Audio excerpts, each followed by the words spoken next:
old in chief. I think we should rename this category to senile in chief. Senile, maybe not in charge. I'm Bridget PHETASY, and this is your dumpster fire for the weeks of April 5th to April 12th. Biden is considering a lot of stuff. We are at the what can I say to get you to vote for me phase of the election. Dear Lord Jesus, I do not often speak with you and ask for things, but now I really must insist that you help me win the election tomorrow. Always a fun time when the politicians start blatantly lying to you just so they can get elected. We are seeing this with Biden, particularly as he considers some debt relief for the student loans.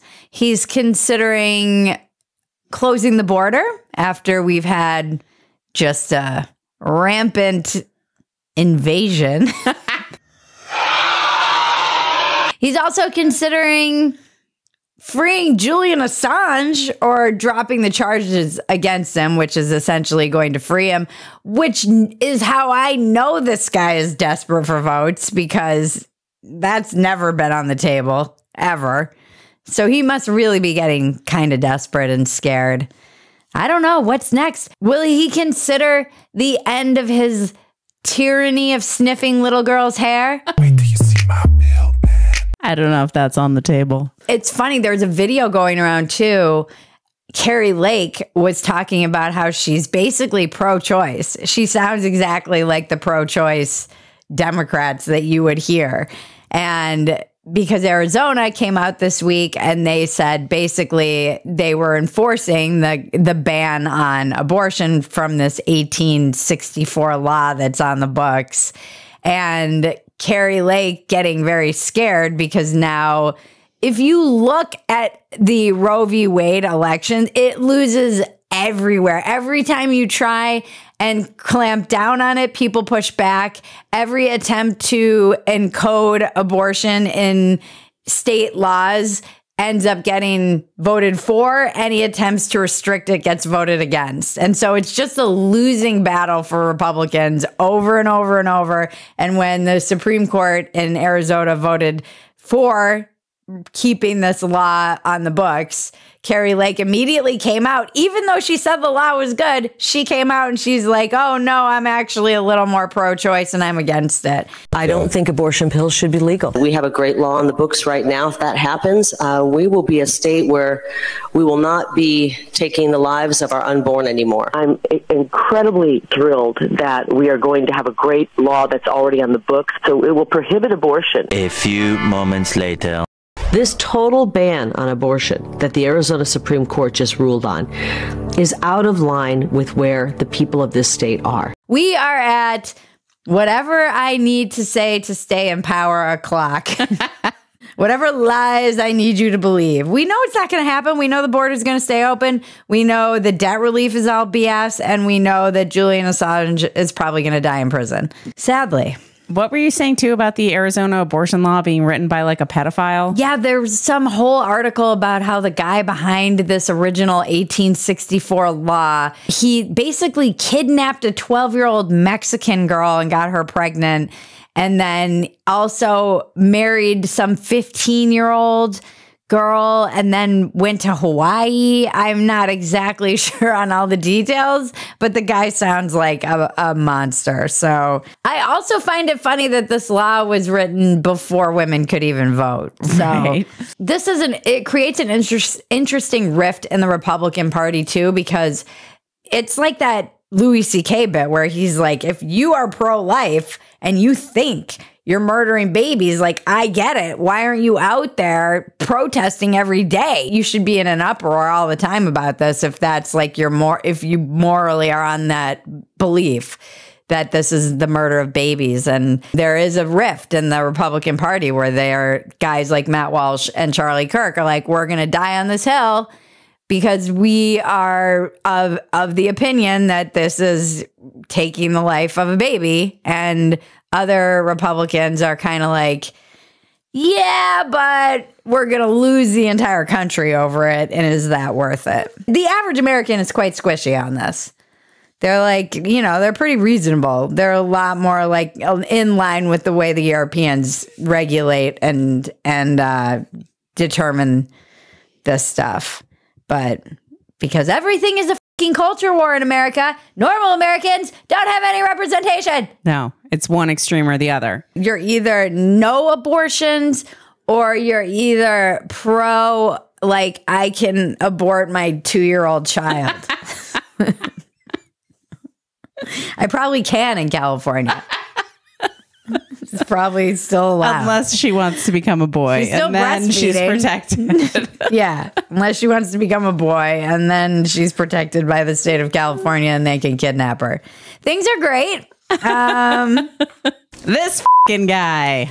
The juice is no longer loose, folks. He's dead. It's the first time people are applauding cancer in years. Yes, that's right. O.J. Simpson died. It really made me miss Norm Macdonald more than ever before. Well, in a questionable move by the defense team this week, O.J. Simpson demonstrated how to stab 2 people at the same time.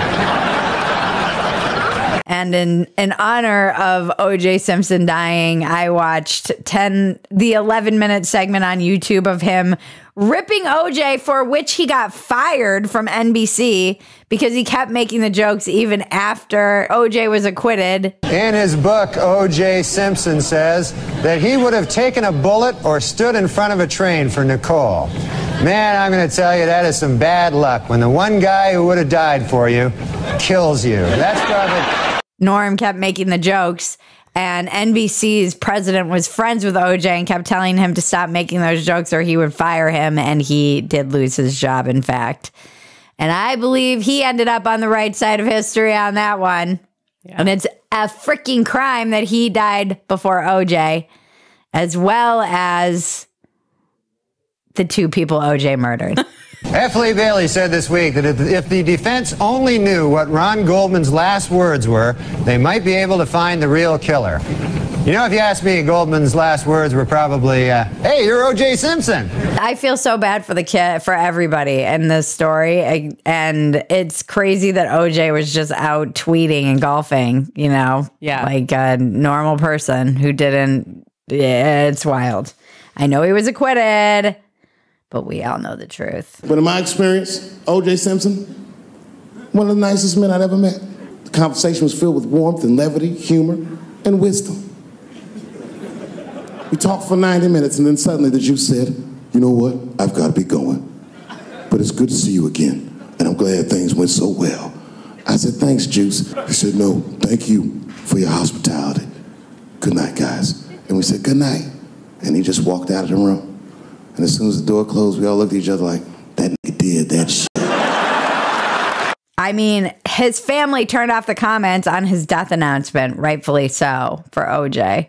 The most crazy thing about OJ's death was the way certain media outlets covered it, like NPR, which also had a little internal scandal of its own this week when one of their writers came out in the free press and basically said, we've lost all of our audience because we've, you know, it's kind of like go woke, go broke. We all know who NPR's audience is. They're crazy people with Trump derangement syndrome who are still wearing masks. So the NPR headline was, the football great Orenthal James Simpson, known as OJ, has died. Then there was another from Associated Press. Legendary athlete, actor, and millionaire O.J. Simpson's murder trial lost him the American dream. And then there was one from The Hill, too, that I saw this morning that was crazy. O.J. Simpson, the famed football player who became a media sensation, has reportedly died. Oh, gee, why did he become a media sensation? I wonder. I mean, yes, he was famous before he murdered 2 people, allegedly. But he also became a massive media sensation when he was in his Bronco with a passport and a bunch of cash. I remember watching that live. Yeah. That's what people don't understand about those Norm Macdonald jokes. Seeing them in real time when all of this was going on, this trial, which was insane, And there's also a lot of commentary about how it ushered in the worst parts of America, like reality television, the 24-hour news cycle, the Kardashians. I think Caitlyn Jenner commented on it, and she was like, good riddance or something. Yeah. She said good riddance, which is the same thing Caitlyn Jenner said about her manhood and that person she hit with her car. Buckle up, buckaroo! It was crazy watching it live, but those Norm jokes were so dangerous at that time because it was something you couldn't really say, or he just kept hitting that joke over and over and over again, like a Family Guy episode, and it never got old because it was true. Well, it is finally official. Murder is legal in the state of California.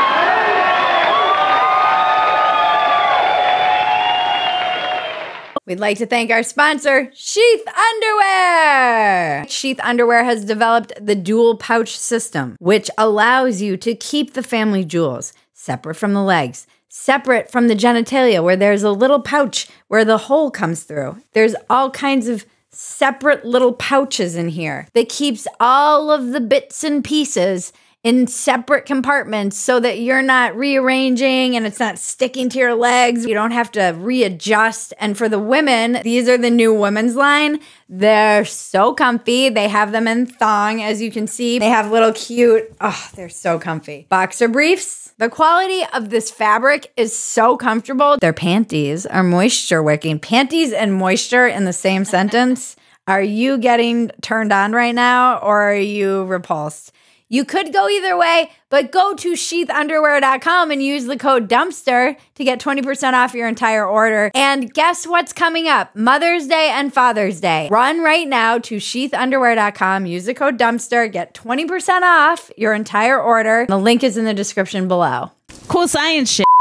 There was an eclipse, and it was awesome. And I got to see it. Na na na na na na. Ha ha ha ha ha. The total eclipse. We saw the total eclipse. Total eclipse of the heart. Sorry for all of you poor losers who couldn't see it. You're going to have to wait until 2045, I think, for the next one. Yeah. People were breaking down like they were at a Taylor Swift concert. Oh my gosh! We got it! We got it! Ah! Oh, look at that! That is so awesome! The footage from the Weather Channel was amazing. This was like the Weather Channel's O.J. Simpson moment. It did get a lot of coverage, and I thought it was a lot of hype. I had family members come, and they said that it was like a life-changing experience because they had been to one in Mexico. And I was like, whatever. And the part of me that was protecting against disappointment was kind of like, I hope it's cloudy and rainy, and that would be funny. Even though I didn't really hope that, it was just me hedging against my disappointment because it was supposed to be cloudy and rainy. The day of where we were, it was wild because you would get little glimpses. It was cloudy. It was cloudy, but you would still like have breaks in the clouds where you could see as it was entering totality. And that made it even more crazy and special because you would get these like, oh my God, it's so crazy and cool. And I was, wondering, like, I understand why they were looking around for virgins to sacrifice when this was happening in the ancient times, because it is so crazy. And then even crazier, or as crazy as seeing totality with the naked eye, which is a crazy life-changing experience. It really is. It's wild. Seeing a total eclipse is like Burning Man or like having a baby. You have to experience it to truly understand it. It was wild.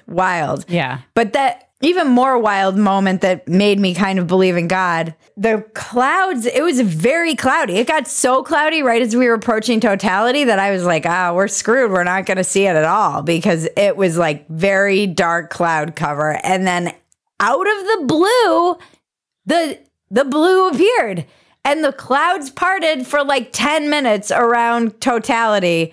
And it was just a perfectly blue sky the whole time during totality. It was nuts. People were screaming. You could hear them screaming all over like the neighborhoods and everything. It was, I still get chills thinking about it. Yeah. That was just wild on top of wild. Yeah, it was really pretty spectacular, and it is something. I was like, oh, that'll be cool. Yeah, like whatever. And now I'm awesome. Like, where am I going to be in 2045? I know, it was truly awe-inspiring. Yeah.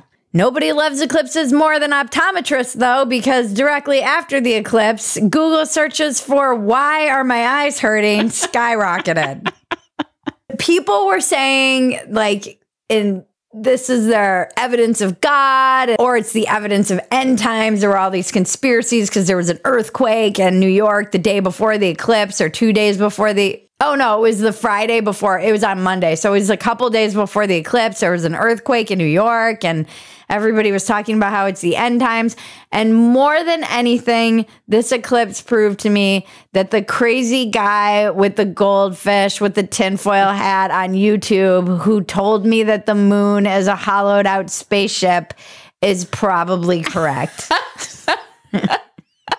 There's only one theory that answers every scientific question about the moon. Just one. That the moon is a hollow artificial structure brought here by someone else.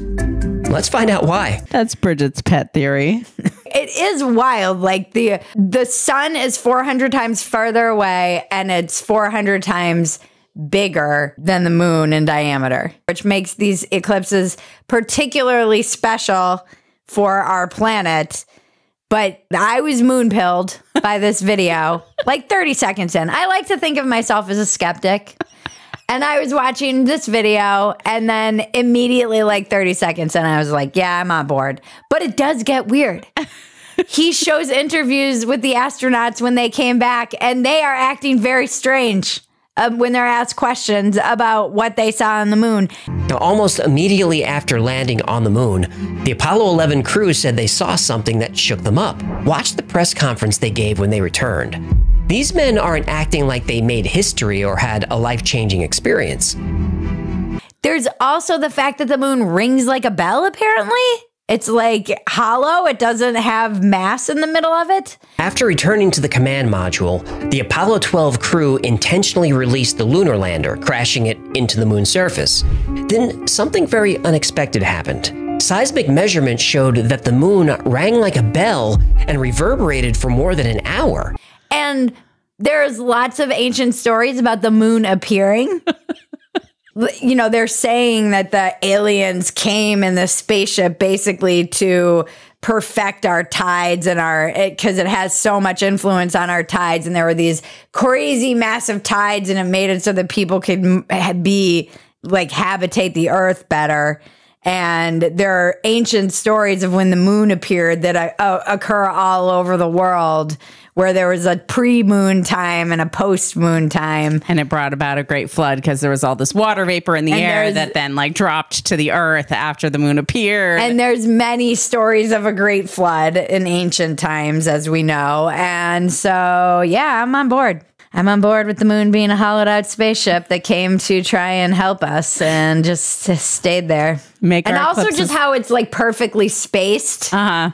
It is strange. Make our eclipses look spectacular. They were like, the moon is really big for our planet. Like no other planet has a moon this size compared to the size of the planet. He asks a lot of questions. He's in the I'm just asking questions. See, that's a question. I'm asking questions then. And he also has a talking goldfish. Yeah, so I mean, you got to take him with a couple grains of salt. But I've been moon pilled. I've been moon pilled in that eclipses are awesome, and I'm definitely going to find somewhere to be in 2045, assuming I'm still on this planet and that this planet is still here. Because for all we know, World War III is breaking out right now as I speak. And I am moon pilled in that it might be a hollowed out spaceship. We'll put the link in the description below for those of you who want to join us on the moon pilling journey. And while we're at it, please join us at PHETASY.com. This is where you can get the unedited version of Dumpster Fire every week before the edited version drops here. You also get all kinds of benefits and extra stuff like the podcast I do with my husband, which is behind the paywall now, workouts, Write Club, Book Club. There's not It's nuts, guys. We're doing a lot around here. So if you love us, please subscribe. We love you. Either way, touch my bells and buttons. And I keep hearing from people that they're being unsubscribed from this channel. So please make sure you're still subscribed to our channel and tell your friends about us. That's the best way people find out about us. And we love you. I keep seeing all your comments. And especially if you subscribe to PHETASY, I really get your direct messages and comments. And I love hearing from all of you. It's awesome. So join us in the community. Now let's check the weather with Jimena Cordoba. Y San Diego, California, una temperatura máxima de 64, un día mayormente nublado, pero continúa la acción y la diversión aquí en la casita y con nuestro amado y talentoso y guapo Johnny. ¿Dónde estás, Johnny? Thank you, Jimena. A new category. You're not crazy. You're not crazy, you're just big boned. No, this week the reports came out that inflation is remaining stubbornly stuck. And there's probably no relief in the future from the interest rates. They're not coming down anytime soon. In fact, they might have to go up a little bit more despite what everybody was predicting or hoping for. You aren't crazy because I know the media will tell you everything's fine, guys. What are you talking about? Everything's not more expensive. But it is, in fact. Inflation is sticky. We're paying for the trillions of dollars that we paid out to let stoners stay at home and smoke weed during the pandemic. And now our money is slowly becoming worthless. Inflation is here to stay. Maybe it gets worse, and the media is pretending everything is just fine, guys. I mean, we do live in great times. It's not like everything is horrific, but the idea that you aren't feeling the pinch, which people keep trying to gaslight you and tell you is not real, is real. Homeowners insurance is going up. Car insurance is magically up 22%. Nobody seems to know why. The price of everything is going up. And soon the meme of what does a banana cost, Michael? $10 is going to be true. A banana is going to cost $10. And you know who's finding this out? Gen Z, as they discover groceries. Gen Z discovers. Gen Z discovers groceries. It's a sad state of the world when Gen Z is splurging on groceries, which is just buying groceries. No, they're buying some kind of luxury goods and items. And I know that people like their macro diet bars and their liquid death waters and things like that that make them feel like they're taking their health into their own hands. But you should just save that money and get on Ozempic. Thanks to Ozempic for Ramadan. No, Ozempic is weird because there's a lot of studies coming out about Ozempic that it's actually terrifying. And we're probably going to find out in the future that it causes pancreatic cancer because part of the way that it works is by leaving this food in your stomach so that you feel full. What? Or something weird. It has some weird function where it like leaves, because people are reporting all kinds of side effects. And the other side effect they're kind of finding is that because it suppresses this will, the like eating, wanting, people are saying that it's helping them quit drinking with their gambling addictions. But they're also saying it's just like suppressing their will to live in general. Reminds me of Serenity, the movie. They stopped going to work. They stopped breathing, talking, eating. There's always a trade-off, guys. Nothing comes for free. Nothing's easy like this. It's like you can't just print trillions of dollars and think that there's not going to be, the bill is always going to come due. You can't just take a pill and leave rotting food in your stomach, girl. I'm not sure that's how it works. I'm not sure that's how it works. That's probably misinformation. But look, we have some Gen Z friends and they love going to that really expensive place in LA. What's it called? Erewhon. Erewhon. The most ridiculous place in the world. That place is, if you live in a city where there is an Erewhon, you should go just as like a sociological experiment. Just an opportunity to people watch some of the most ridiculous people in the world. I mean, Erewhon is nowhere spelled backwards. That's how they named their freaking store. That'll tell you everything you need to know They're about like them. the Jared Leto of stores.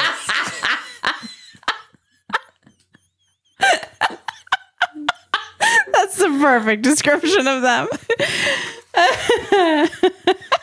Erewhon is the Jared Leto of grocery stores.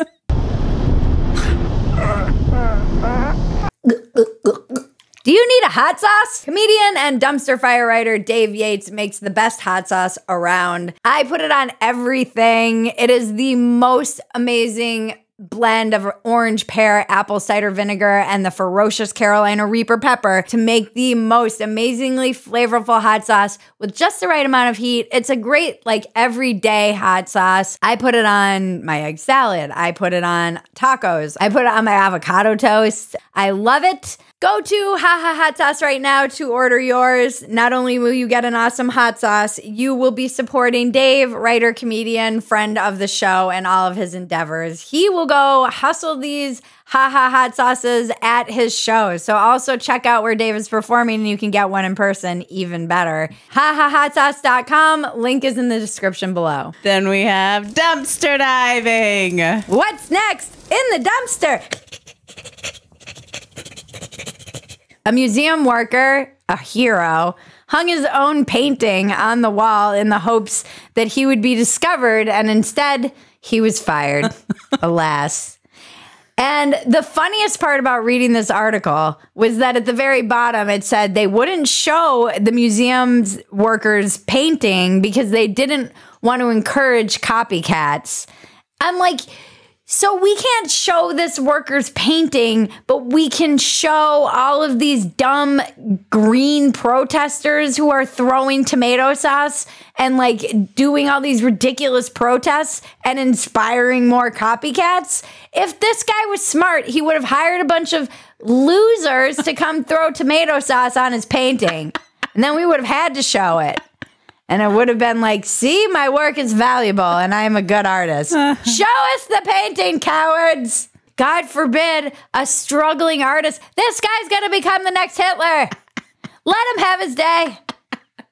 Well, and then in the article, they were like, no one commented on the painting for the day that we left it up there. There was no positive feedback for it. So that should tell you everything you need to know. It's like, who actually comments on the paintings on the wall in a museum? Yeah, no one's commenting on any of these paintings other than just to themselves going, huh, that's cool, whatever. I mean, if it's modern art, it's probably all garbage, so. That I love. I absolutely love. Get rid of it all. Modern art makes me like enraged. I went to a modern art exhibit and it was literally old televisions on cinder blocks. I'm like, this is just my garage. This is just the average boomer's basement. And you have this display in like a very prominent museum like it's fucking art. Makes me crazy. It makes me like violently. I was looking at this and my friend was like, modern art makes you weirdly violent. I'm like, 'cause it's not art. Some modern art is okay, but 90% of it looks like an exhibit that could have come out of anyone's basement. No. And that's the hill I will die on this week. A salmon truck that was actually on the way to populating a stream with salmon overturned, and the salmon all made a break for it, and a large portion of them, about a quarter of them, died, but 77,000 of them made it to the stream nearby. And where is this Pixar movie? I need to see it. It does feel like this was like they made some kind of break for it and they planned it. The Great Salmon Escape. It would be a pretty dark one with all the deaths, too. I know. I mean, it feels like there was a big sacrifice and it's sad because they were all going to just be dumped in the stream anyway. It's not like they were going to be sushi. What if they thought they were like on their way to being sushi and they were really on their way to some paradise, and they're like, we're making a break for it, and the first wave was like, we'll take the hit, and they're like, keep going, and they kept going, and the truck was like, we were just taking you to the stream. You didn't need to do this, guys. It's a dark, it reminds me of a short story, actually. That's like a total Pixar movie short that could be a very dark short story. The hill Maggie will die on is that I hate short stories. Is that she hates short stories. Tell Maggie in the comments what your favorite short story is. People have done that before. We've already done that one. I know. I want to know the new short stories we should read. I hate short stories so much. Those make me viscerally mad. Like you modern with modern art. It's an old TV. It's always dark and stupid. These are the hills. The pathetic hills we die on here. Small little Dumpster fire will die on. Speaking of a large hill that I have been dying on for quite some time, this week's Breaking Bridget. Breaking Bridget. The cast review came out this week, which is it was written by a British pediatrician. It's nearly 400 pages long. It took over 4 years to complete. And basically, Cass took a look at all of the gender affirming care, as I say in quotes, and looked at all the models and numbers and saw if it was actually helpful, and found that shockingly, there's really no scientific basis for any of it, and all of these people who are pushing it are ideologues, which is what we've been saying. The TERFs were freaking right all along. Those of us who have been screaming and been deplatformed and silenced and probably put into some weird algorithmic black hole, and J.K. Rowling, who have all been screaming about this, are going to be proven right over time. This is not a hard thing to figure out, because when in the history of the world have we looked back and been like, you know what? Sterilizing that population, it was a good thing. Never! It's never been a good thing. It's a horrific thing. It's looked at as a tragedy. It is actually crazy that we're living through this time of lobotomies, basically. This is like when they were lobotomizing everybody and the doctors were all behind it. All these doctors and people who are behind this, and normal people who get behind this because they want clout and they feel socially pressured, and in the medical industry they want money and prestige, and they look like they're the progressive advanced cause, and they're all gonna pretend they were not behind this. I hope. I mean, Europe is headed in the right direction scientifically. Can we get on board, please? The game is up. Can we please just accept that this was a horrific tragedy and try and move on? Because I get emotional thinking about how many of these kids we failed. We failed them. I feel like even though I've been screaming about this, I didn't do enough. I still feel like we as a society failed all of these young kids. It is egregious. Some of the findings of the cast review from Lisa Sellen Davis at the Free Press: thousands of vulnerable young people were given life-altering treatments with no good evidence on the long-term outcomes of interventions to manage gender-related distress. It has been suggested that, oh, big surprise, that's my editorializing, hormone treatment reduces the elevated risk of death by suicide in this population, but the evidence found did not support this conclusion. Social justice ideology is driving medical decision-making, and the toxicity of the debate has created an environment where professionals are so afraid to openly discuss their views. So there have been many whistleblowers in Europe who have been calling this, saying this is that these kids are just put on this path. They often come out as some of the other findings are that which we've covered, they usually come out as gay. We had Helen Joyce on Walk-Ins Welcome talking about this. It's what motivated her to become an activist in this regard. And she had this realization that they were sterilizing gay kids, essentially, and became very outspoken in Turf Island, UK, about this issue. And she's brilliant. You should check out that episode. And they also found, surprise, surprise, that puberty blockers have side effects. Who would have ever guessed that, other than any fucking idiot with a brain? Ugh. Like, it's so crazy to me that you can convince a population of people who have brains that puberty blockers wouldn't have any side effects. I don't need to be a doctor to figure that that might have some large cascading effect on the way that all of my systems develop, being that hormones and puberty are such a massive transition that your entire body goes through. This is what's actually crazy. I am living through a time where I no longer wonder how lots of good people are convinced to do bad things, and convinced of it because of by some propaganda that tells them that they're righteous and that they're on the right side of history. And people will literally put aside their own eyes and brain and common sense and adopt whatever talking points get them the most social acceptance and clout. And again, the culture wars are very responsible for a lot of this, because people are so afraid to be aligned with the right wing or the other tribe that they will just say whatever they think is true to keep them in the good graces of their tribe, or not be seen as the other tribe, even if it's completely nonsensical and dangerous. When you read this report, it is very upsetting. You know, there's 9,000 kids in England have been affected by this. And there was like this one line in her review. Cass directly addresses the 9,000 young people who have moved through gender treatments via the NHS. This is not even including what's gone on in America. Stating bluntly, research has, quote, let us all down, most importantly, you. And we've had, I get so upset about this. We have failed. It is insane. And the resentment and rage that is coming from that generation is justified. Yeah.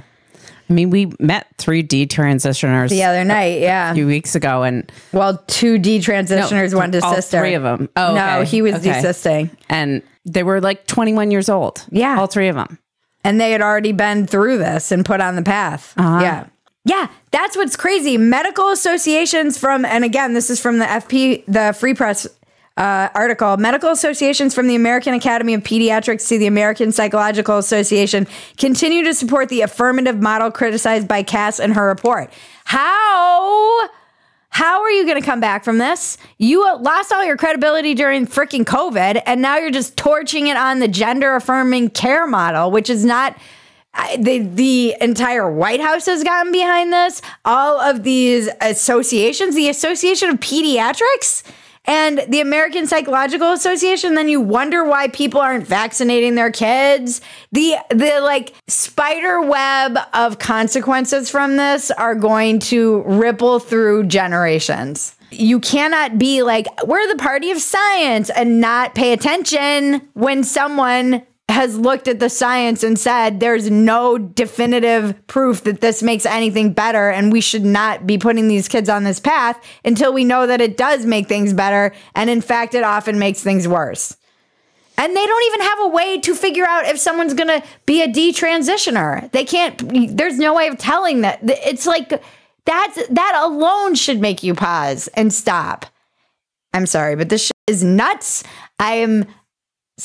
I agree with Blair White, who tweeted 2 years ago that in the coming years, and here we are, people are going to pretend they were never behind this. And I know people will be like, yeah, it's same with like people forcing people to get the jab, which is also true. All those lunatics who are like, you should get the jab. You should lose your job. You should be ostracized from society and not allowed to fly. That was crazy. I think a lot about Jesse Kelly, and he was right about a lot of things, and I've admitted how wrong I was about shutting America down for 2 weeks. But he was right in that during that time, seeing how complacent and obedient everybody was and going along with a lot of the draconian stuff and the terrifying ways in which the government just took power, he was like, I knew what time it was in America, and I know who I live with. And this is another one of those instances where I'm like, the fact that we have a large portion of America who will go along with this and tell you with a straight face that this is the scientific evidence behind it when it's not true is very troubling. I did love Lisa's line. The U.S. needs to form a truly bipartisan committee that looks at the evidence regarding youth gender medicine. As things stand now, we will continue to be stuck in a perpetual culture war with parents and distressed kids paying the price. Time's up. What a dumb, weird slogan that was. But on this, time is up. It's time to reverse course. Get on board on the right side of history. The side that is not sterilizing gay children and autistic kids. This is nuts. It's nuts. I can't believe people are like, with a straight face, be like, this, but this is what the science says. Well, folks, PHETASY News. It's been an enlightening week. I feel better. I don't know about you. I always am like, I have nothing to say when I sit down for Dumpster Fire. And then I'm like, I don't realize how much of Dumpster Fire is me just trying to like make sense of what I've been taking in all week. And I thank you for bearing with me and knowing that I am an idiot like you trying to make sense of the world. And I know nothing. I do know sterilizing kids is bad. That's one thing a hill I will die on. Free speech, also good. I hope they free Julian Assange. All right, PHETASY News. Join us at PHETASY.com where you get the unedited version of Dumpster Fire as well as so many other things. So many other things. We have kept the prices very reasonable considering that I know inflation is rough and that we are a luxury item for most people. So please join us if you can. It keeps us going and it keeps our dreams alive as well as the dream of the dumpster fire burning bright. And thank you to everybody who makes Dumpster Fire possible. You can check out their social media in the description below. Thank you to our sponsors this week, Sheath Underwear and Ha Ha Hot Sauce. Please support the people who support us and make this show possible as well. Father's Day is coming up. Sheath Underwear is a great gift. Just get on that for your man. And thank you to our audience, our supporters. We love you. Thank you. Thank you. Just thank you. It's getting rocky out there, so hopefully we can laugh at some of the craziness and also hopefully rage at some of the more egregious madnesses occurring around us in these wild and crazy. We are living in a time when leeches are coming back. And as we enter the new dark ages, I would like to leave you with the internet is glorious. Tell yourself it's what we all go through. Pretty hard to take when it's staring back at you. Fine for like 2 hours every day, so I guess you could say things are getting pretty serious. Like three, four times maybe. I gotta pump those numbers up. Those are rookie numbers in this racket. This has been your Dumpster Fire for the week of April 5th to April 12th. I'm Bridget PHETASY. Now make me rich so I can make this show daily, yo. We just want to make more of this. And the unicorns dance while the world burns, world burns.